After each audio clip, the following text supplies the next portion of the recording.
জয় শ্ৰীৰাম। নমস্কাৰ বন্ধুসকল, জ্ঞান সংজ্ঞা ইউটিউব চেনেললৈ আপোনালোকক সকলোকে স্বাগতম জনাইছোঁ। বন্ধুসকল, আজি আমি জানো আহক মহাবলী হনুমান লংকালৈ কিয় গৈছিল আৰু তাত কি কি কৰিছিল। বন্ধুসকল, আহক আজিৰ ভিডিঅ'টো আৰম্ভ কৰোঁ।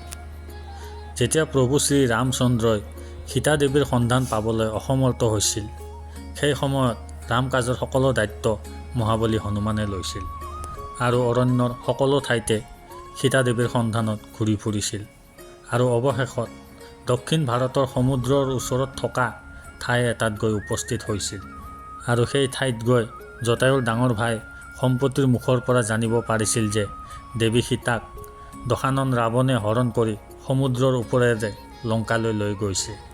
আৰু এই খবৰ পাই সমস্ত বানৰ সেনাৰ লগতে মহাবলী হনুমানো চিন্তিত হৈ পৰিছিল, কাৰণ লংকা আছিল সমুদ্ৰৰ সিটো পাৰত আৰু সমুদ্ৰ পাৰ কৰি লংকা যাবলৈ কোনো ব্যৱস্থা নাছিল।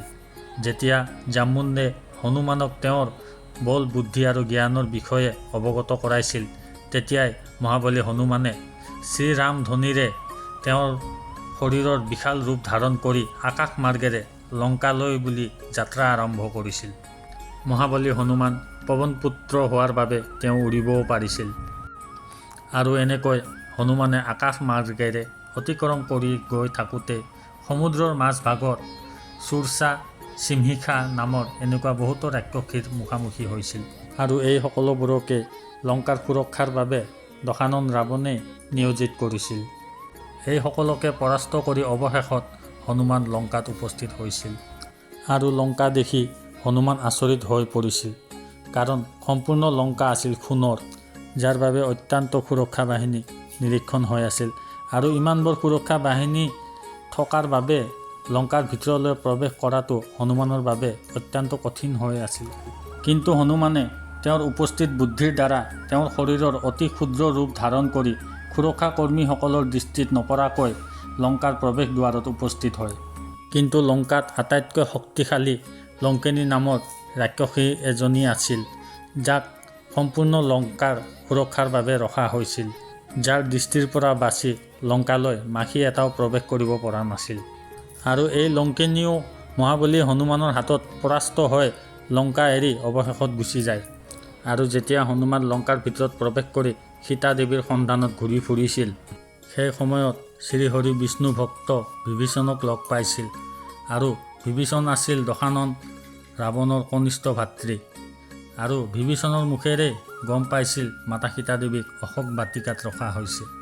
আৰু মহাবলী হনুমান কোনো ধৰণৰ পলম নকৰাকৈ অশোক বাটিকালৈ ৰাওনা হৈ দেখিলে যে মাতা সীতা দেৱী অত্যন্ত দুখ মনেৰে অশোক গছৰ তলত বহি আছিল আৰু অত্যন্ত সুৰক্ষা কৰ্মী থকাৰ বাবে হনুমানে মাতা সীতা দেৱীক দৰ্শন দিবলৈ অসুবিধা পাইছিল।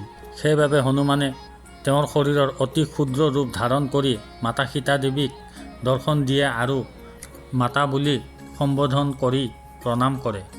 মাতা সীতা দেৱীয়ে হনুমানক কোন হয় বুলি প্ৰশ্ন কৰাত উত্তৰত হনুমানে কয়, মই কেশৰীনন্দন ৰাম ভক্ত হনুমান হয় আৰু প্ৰভু শ্ৰীৰামে মোক ইয়ালৈ পঠিয়াইছে আপোনাৰ সন্ধান বিচাৰি। আৰু তেতিয়াই মাতা সীতা দেৱীয়ে কয়, লংকাপতি ৰাৱণে মোক ইয়াত বহুবাৰ তেওঁৰ মায়াৰ দ্বাৰা ছলনা কৰাৰ চেষ্টা কৰিছে, যাৰ বাবে মই কাকো বিশ্বাস কৰিব নোৱাৰা হৈছোঁ। তুমি মোক এনেকুৱা কি প্ৰমাণ দিব পাৰিবা যিটো দেখি মই তোমাক শ্ৰী ৰামদূত বুলি বিশ্বাস কৰিব পাৰোঁ। তেতিয়াই হনুমানে প্ৰভু শ্ৰী ৰামচন্দ্ৰই দিয়া আঙুঠিটো মাতা সীতা দেৱীক দেখুৱাইছিল আৰু কৈছিল, এইটো মোক প্ৰভু শ্ৰীৰামে দিছিল আপোনাক প্ৰমাণ হিচাপে দিবলৈ। আঙুঠিটো দেখি সীতা দেৱী অতি আনন্দিত হৈছিল আৰু প্ৰভু শ্ৰীৰাম আৰু ভ্ৰাতা লক্ষ্মণৰ খবৰো সুধিছিলে। আৰু তেতিয়াই ৰামদূত হনুমানে মাতা সীতা দেৱীক শ্ৰী প্ৰভু ৰামচন্দ্ৰ আৰু ভ্ৰাতা লক্ষ্মণ কুশলে থকাৰ খবৰ দিছিল আৰু কৈছিলে অতি সোনকালে লংকালৈ আহিব আপোনাক ইয়াৰ পৰা মুক্তি কৰি নিবলৈ। আৰু ৰামদূত হনুমান বহু দূৰ বাট অতিক্ৰম কৰি অহাৰ বাবে অত্যন্ত ভোক লাগি আছিল আৰু মাতা সীতা দেৱীয়ে হনুমানক অশোক বাটিকাত থকা ফলৰ বাগিচাৰ বিষয়ে অৱগত কৰায় আৰু হনুমানে অশোক বাটিকাৰ বাগিচাত গৈ বিভিন্ন ধৰণৰ ফল মূল আদি গ্ৰহণ কৰি থাকোঁতে লংকাপতি ৰাৱণৰ পুত্ৰ অক্ষয় কুমাৰ আৰু তেওঁৰ ৰাক্ষস সেনাসকলে হনুমানক হানি কৰাৰ চেষ্টা চলাইছিল, যাৰ বাবে মহাবলী হনুমান আৰু অক্ষয় কুমাৰৰ মাজত প্ৰচণ্ড যুদ্ধ হয় আৰু হনুমানৰ হাতত অক্ষয় কুমাৰৰ মৃত্যু হয়।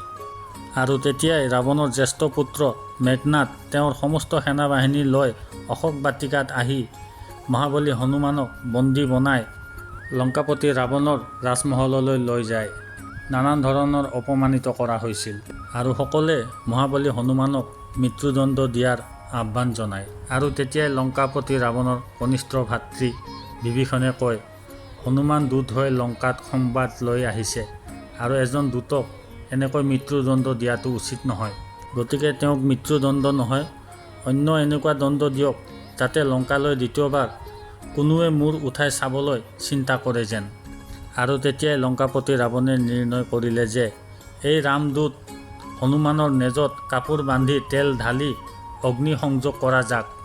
আৰু তেনেধৰণেই কৰি হনুমানৰ নেজৰ আগভাগত জুই লগাই দিয়ে আৰু লংকাপতিৰ লগতে সমস্ত লংকাবাসীয়ে আনন্দত হাঁহিবলৈ ধৰিলে।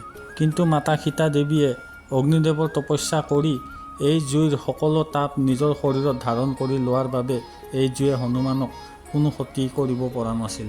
আৰু এই জুইৰে মহাবলী হনুমানে সমস্ত সোণৰ লংকা পুৰি ছাৰখাৰ কৰি পেলায়। আৰু অৱশেষত সমুদ্ৰৰ পানীত এই জুই নুমুৱাই পুনৰ অশোক বাটিকালৈ গৈ মাতা সীতা দেৱীক সাক্ষাৎ কৰি কয়, মই যেনেকৈ আপোনাক প্ৰমাণ হিচাপে প্ৰভু শ্ৰীৰামৰ আঙুঠি দিছিলোঁ, তেনেকৈ আপুনিও মোক কিবা এটা দি বিদায় কৰক, কাৰণ মই গৈ প্ৰভু শ্ৰীৰামক আপোনাক সাক্ষাৎ কৰা প্ৰমাণ দিব পাৰোঁ। আৰু মাতা সীতা দেৱীও তাইৰ মূৰৰ চূড়ামণি আনি হনুমানৰ হাতত দি লংকাৰ পৰা বিদায় কৰে।